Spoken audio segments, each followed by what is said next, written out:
She was already yelling when I stepped out of my truck, her fingers shaking like she was about to cast a spell.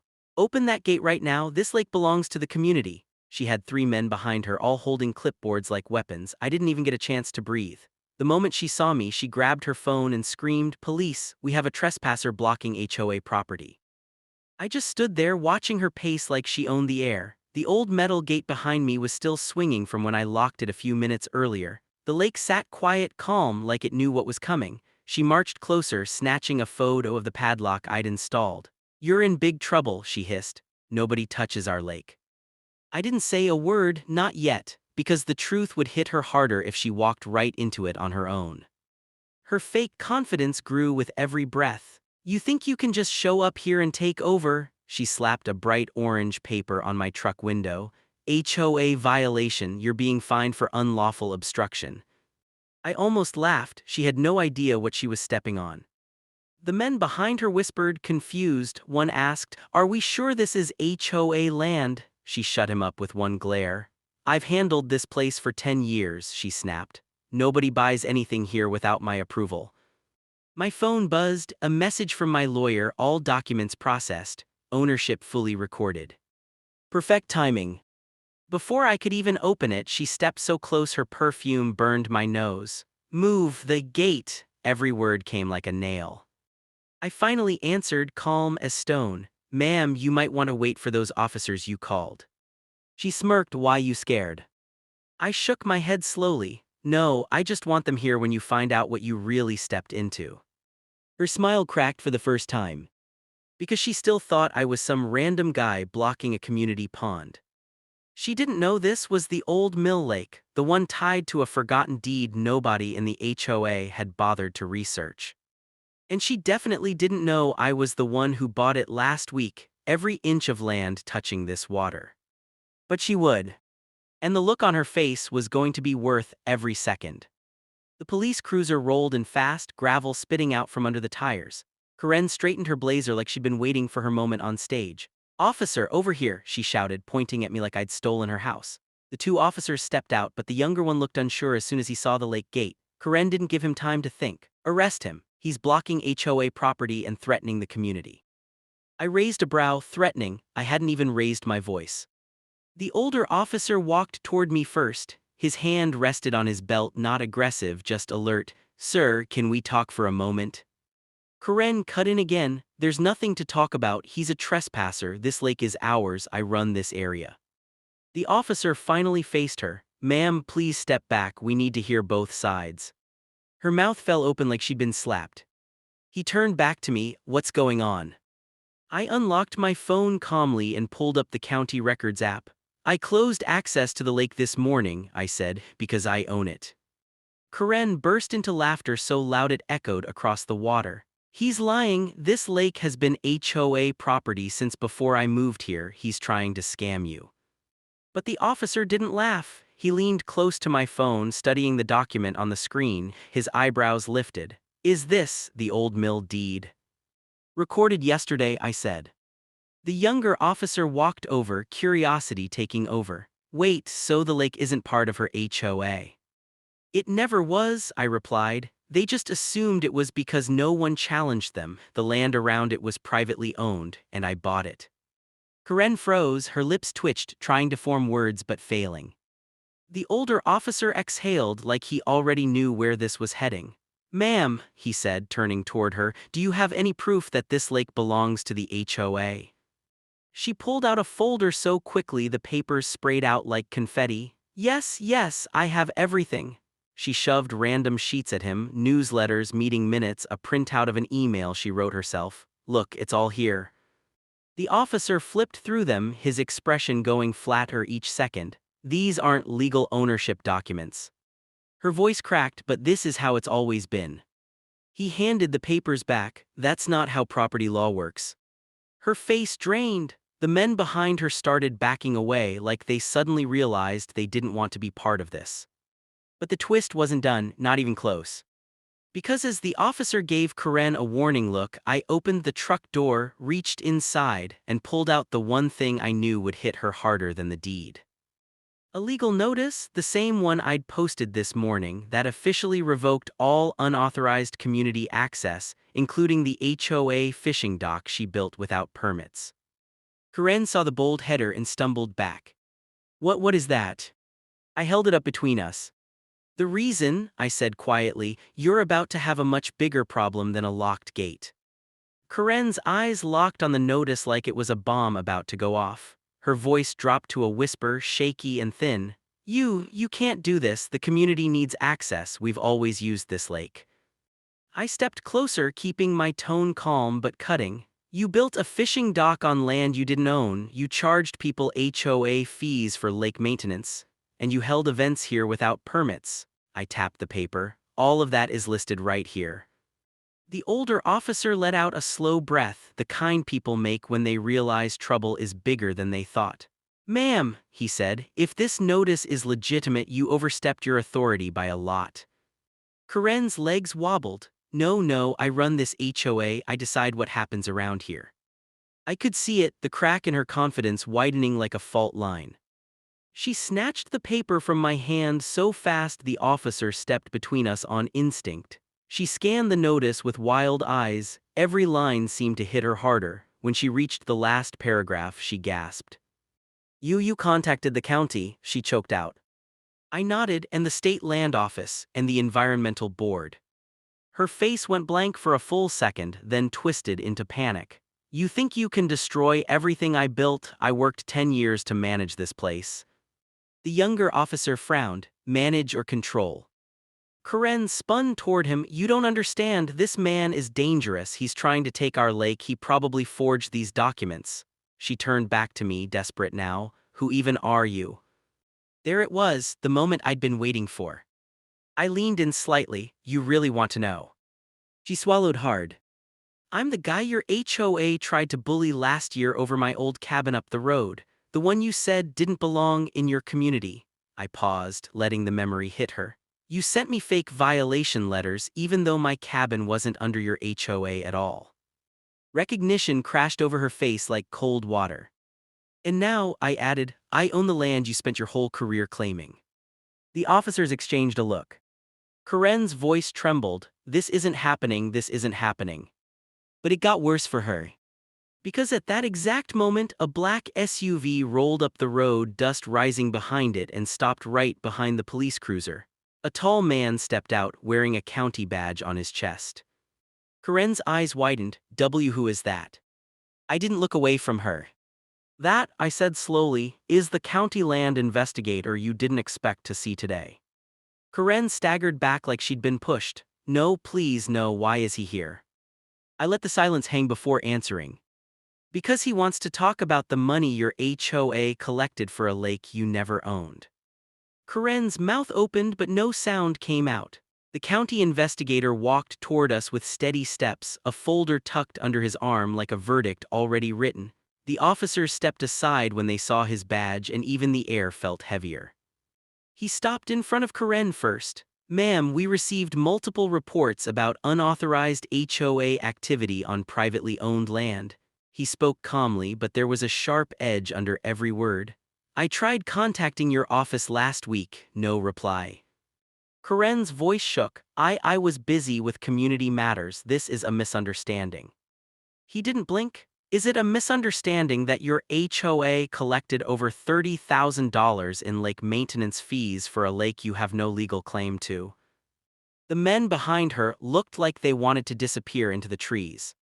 Karen waved her hands wildly. People paid willingly, it was for the community, I made this place beautiful, I organized events, I kept this lake alive. The investigator turned to me. Sir, are you the new owner? I nodded. Bought the entire Old Mill Lake tract last week. He opened his folder and pulled out a satellite photo marked with bright red borders. This is the official map. The lake and all surrounding land fall inside your parcel. The HOA holds zero rights of entry. Karen gasped, but he wasn't finished. He flipped a page. We also received footage. He looked at me. You sent it in this morning, correct? Karen went stiff. Footage. I kept my voice steady. Yes, from my trail cameras, shows HOA members cutting the old fence to build their dock. The investigator nodded slowly, and trespassing and posting fake enforcement notices on a property outside their jurisdiction, all recorded. Karen's face drained to chalk. That footage was, those cameras, why would you even have cameras out here? Finally, the moment I'd been holding in came. I met her eyes because I'm ex-military, surveillance is kind of my thing. A quiet ripple went through everyone standing there, even the officers straightened a little. Karen blinked fast, panic shaking through her like a fever. You tricked me, you set me up. No, I said calmly, you were just loud enough to expose yourself. The investigator stepped closer. Ma'am, based on the evidence, we'll need to move forward with a formal inquiry. I recommend you stop making statements until you have representation. Her voice cracked. You can't do this, I'm the HOA president. He said it so simply, it silenced the whole road. You don't get immunity for abusing power. Karen stumbled back, clutching her folder like a life jacket. No, you don't understand, the board will stand with me, the community will. She froze. Because a group of neighbors had gathered behind the police line, whispering, staring at the investigator's map, staring at me, staring at her. One of them stepped forward, a middle-aged man holding a fishing rod. His voice was low, disappointed. Karen, you lied to all of us, didn't you? Her knees buckled. And that was the moment she realized. She wasn't fighting me anymore. She was fighting the truth she'd buried for years. The neighbor's words hit her harder than anything I'd said. Karen's breath hitched and she looked around like she was trapped in a circle that kept shrinking. More neighbors stepped forward, people who always nodded to her, people she bragged about controlling. Now they were watching her with a mix of confusion and anger. The man with the fishing rod shook his head. You told us this lake was community property, you collected money every year, my wife and I paid for dock repairs that weren't even legal. His voice broke. What did you do with all that money? Karen backed up toward the gate, her heel catching on a rock. I used it for community improvements. You all benefited, the lake parties, the lights, Those lights were paid by volunteers, a woman near the front snapped. You guilted us into helping because you said the HOA budget was tight. The investigator opened his folder again. We'll audit everything, every payment, every so-called maintenance fee. Karen looked at him like he'd just aimed a gun at her life. Please know, I kept everything running. Without me this place will fall apart. I stepped forward, not aggressive, just done with her lies. This place survived for 100 years before you showed up. It'll survive after you. Her eyes flicked to me, terrified. You're doing this on purpose, you want to destroy me. No, I said quietly, you did that to yourself. The younger officer cleared his throat. Ma'am, we need your statement at the station. Karen's panic snapped into something sharp. No, you can't take me, she pointed at my locked gate with shaking hands. Why aren't you arresting him? He blocked access to the lake, that's illegal. The older officer sighed. Ma'am, the lake is his property, he has every right to lock it. She blinked rapidly like she couldn't digest the words. Then something in her snapped. She lunged toward the gate, grabbed the chain around the lock and started yanking it violently. This is my lake, my community, nobody takes it away from me. The neighbors gasped, the officers moved in. Karen stepped back, the older officer warned. But she pulled harder, screaming like the world was ending. You can't do this to me, I built this place, I ran this place. The chain jerked, snapped, and the metal gate swung open just enough for her to stumble forward. Straight into the mud. She hit the ground face first with a heavy splash. Gasps rippled through the crowd. Someone actually covered their mouth, someone else whispered, "Oh my God." Karen pushed herself up slowly, mud dripping from her chin, hair plastered across her face. She looked up at me with wild, broken eyes. This isn't over. She whispered, I'm not losing everything because of you. I held her stare, calm as ever. Karen, you should really stop talking. Because behind her, the investigator had just checked something on his tablet. He looked up, eyes narrowed. Ma'am, he said, voice tight, you need to stand up, we have another issue. Karen's breathing quickened. What now? He lifted the screen so everyone could see. An anonymous report came in this morning, he said, about HOA funds being transferred into a personal account. The entire crowd gasped. Karen went still, so still she looked carved from stone. My stomach dropped. This wasn't the twist I brought. This was the one she accidentally brought on herself. And judging by the investigator's expression, this was the twist that could end everything she ever tried to control. Karen didn't blink, didn't breathe. It was like her brain refused to process what she just heard. The investigator zoomed in on the tablet, showing a list of transactions, small amounts at first, then bigger, then downright bold, all marked with the same destination account. And the neighbors saw it. All of it. What is that?" Karen whispered, her voice so faint it almost disappeared. The investigator kept his tone professional, but even he couldn't hide the tension building in the air. "Multiple transfers from HOA dues to a private bank account under your name. These go back at least 3 years."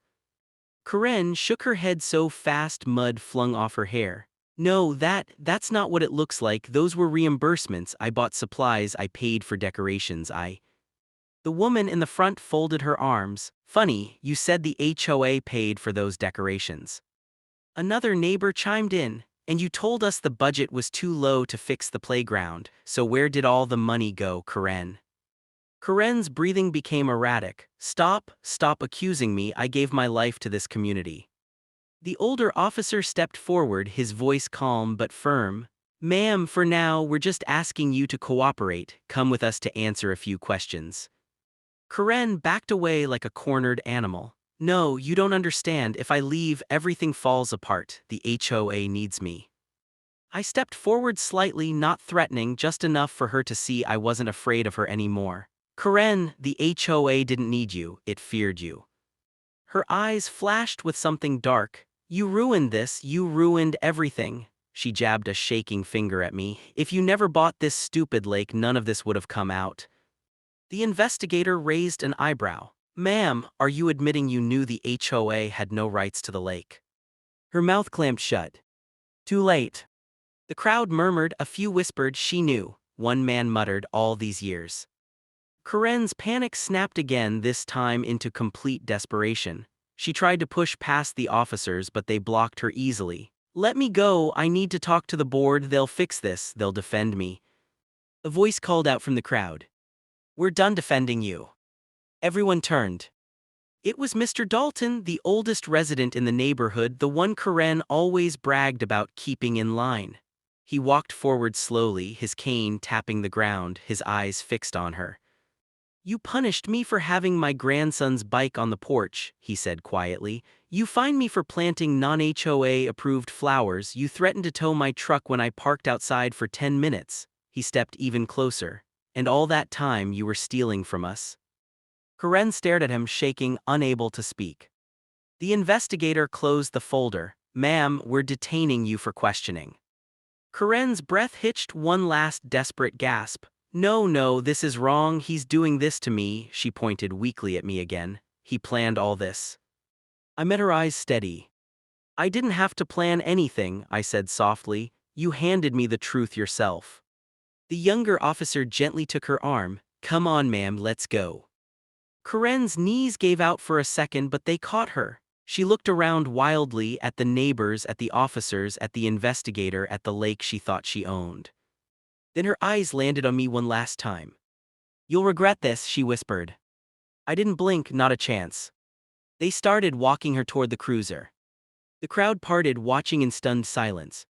Then, just as they reached the car, the investigator's radio crackled loudly, so loud everyone turned toward him. A voice came through. "Dispatch to Land Investigator Owen, we have another report related to that HOA. You're gonna want to hear this." Karen's head snapped around. The investigator froze. And the look on his face told me this story wasn't done twisting yet.